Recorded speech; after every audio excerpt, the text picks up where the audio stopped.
আপনাদের নিজস্ব ব্যাপার।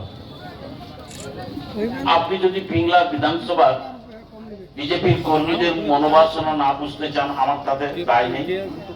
আপনি যদি তার অনুভূতি না শেয়ার করতে চান, তাতে আমার কোনো যায় আসে না, সেটা আপনি দিতে পারেন। 4 তারিখ মানুষ আপনাদের বুঝিয়ে দেবে, 23 তারিখ বুঝিয়ে দেবে, 4 তারিখ আপনারা বুঝে যাবেন। আপনার নিজস্ব জিনিস সেটা থাকুক। উনি মুখে কি বললেন কি বললেন না, তাতে কি মানুষের কিছু যায় আসে? শুধু আমাকে একটা কথা আমি বলছি যে উনি সত্যি ভালো মহিলা, উনি সুপুত্রী, উনি কু নয়, উনি সু। ওকে আমাদের পক্ষ থেকে শুভেচ্ছা, ধন্যবাদ জানাচ্ছি। আপনি কাজ করুন নির্ভয়, কেউ আপনাকে অসম্মান করবে না। কেন এই প্রথমবার এলেন তো, এখনো পর্যন্ত রাস্তাঘাট চিনে উঠতে পারেননি। পিংলার মানুষকে, এমনকি বিজেপি মানুষদের মুখও আপনি চিনে উঠতে পারেননি সম্ভবত।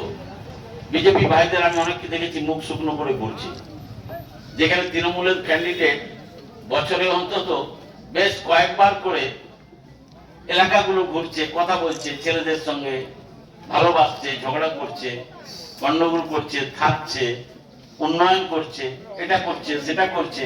সেখানে আপনি নতুন হয়ে হয়তো এখনো পর্যন্ত বিজেপির কর্মীদের পালস অনুভূতি শেয়ার করতে পারছেন না, কিন্তু আপনি ফট করে বলে দিচ্ছেন উন্নয়ন হয়নি। দেখুন, এই পিংলার কি উন্নয়ন হয়েছে এটা আপনাকে হিসেব করতে মিনিমাম 1 মাস লাগে। আপনি এখনো হয়তো জানেনই না যে পিংলার টোটাল জিপি কত, পিংলা বিধানসভার টোটাল বুথের সংখ্যা কত, অক্সিলারি কত, সম্ভবত জানেন না। আপনি নিজে পাস করা হতে পারেন, আপনার ইলেকশন এজেন্ট পাস করা হতে পারে, আমাদের তাতে কিছু যায় আসে না।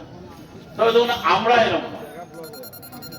আমরা সাধারণভাবে চেষ্টা করেছি আমাদের প্রার্থী পিংলা বিধানসভার 2টো ব্লক, একটা ব্লকের প্রার্থী আর একটা ব্লক পিংলা খড়গপুর 2 এর প্রার্থী, অতএব পিংলার হবে ইলেকশন এজেন্ট।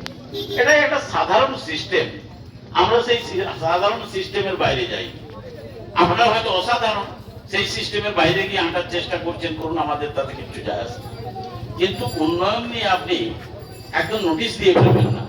কারণ নোটিশ দিয়ে ফেলার আগে আপনাকে বলতে হবে কটা রাস্তা, কটা কি, কটা ক্যানেল আছে, কটা বাতি আছে, আলো, কতগুলো পানীয় জলের বন্দোবস্ত আছে। আগে আপনি সেটা ভালো করে দেখুন, দেখে যখন খাতায় নোট করবেন, তারপর দেখবেন আপনি পড়তে পারবেন না, আপনার পড়তে মিনিমাম 1 ঘন্টা সময় লাগবে।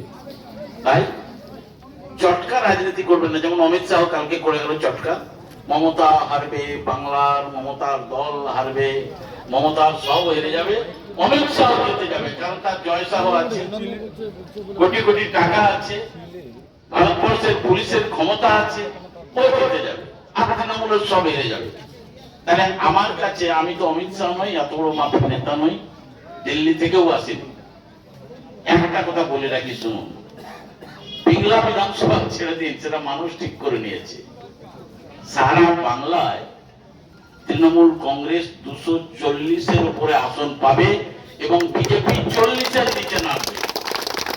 দেখবেন এই প্রথম বাংলা, বাঙালি, বাংলার সংস্কৃতি, বাংলার মাঠ ঘাট, হাওয়া বাতাস গাছ সবাই মিলে বিজেপিকে ঘৃণা করতে শুরু করেছে। এই প্রথম বিজেপির যে ভোটাররা ভোট দিয়েছিল এসআইআরে, তাদের ইনফরমেশন ফর্ম যখন বিজেপি ফিল আপ করেনি, আমাদের PLA-2রা যখন ঘরে ঘরে ঘুরে বিজেপি করার অপরাধে তাদের নাম বাদ দেওয়ার চেষ্টা করেনি, বরং অভিষেক বন্দ্যোপাধ্যায়ের ডাইরেকশনে প্রত্যেকটা বিজেপি ভোটারের ইনফরমেশন ফর্ম আমাদের কর্মীরা ফিল আপ করে দিয়েছে। আর তাই ওদের ধারণা হয়েছে বিজেপি ভোটারদের, বিজেপি নেতারা ওদের নাম ভোটার তালিকায় রাখতে চায়নি, ওদের ভোটাধিকার হরণ করতে চেয়েছে বিজেপি। বিজেপি চায় খড়গপুরের ঝুঞ্ঝুনওয়ালা আগরওয়ালা, বিজেপি চায় দিল্লি মহারাষ্ট্রের ঝুঞ্ঝুনওয়ালা আগরওয়াল, বিজেপি চায় আদানি আম্বানি মফতলাল গোয়েঙ্কা টাটা বিড়লা। যারা ঝান্ডা নিয়ে ঘোরেন না, বিজেপি রাম মুর্মু হরিকেশকে চায় না, বিজেপি মর্জিনা বিবি আয়ুবালীদের চায় না, বিজেপি ঘোষ বোস চ্যাটার্জি ব্যানার্জির গ্রামের পরিবারকে চায় না। এটা বোঝার চেষ্টা করুন। যত অধিকারী ঝান্ডা নিয়ে ঘুরুন, এই বিজেপি আপনার নয়, এই বিজেপি আপনার নয়, এই বিজেপি অমিত শাহদের, এই বিজেপি ব্যবসায়ীদের এই বিজেপি ঝঞ্ঝানোয়ালা আগারওয়ালা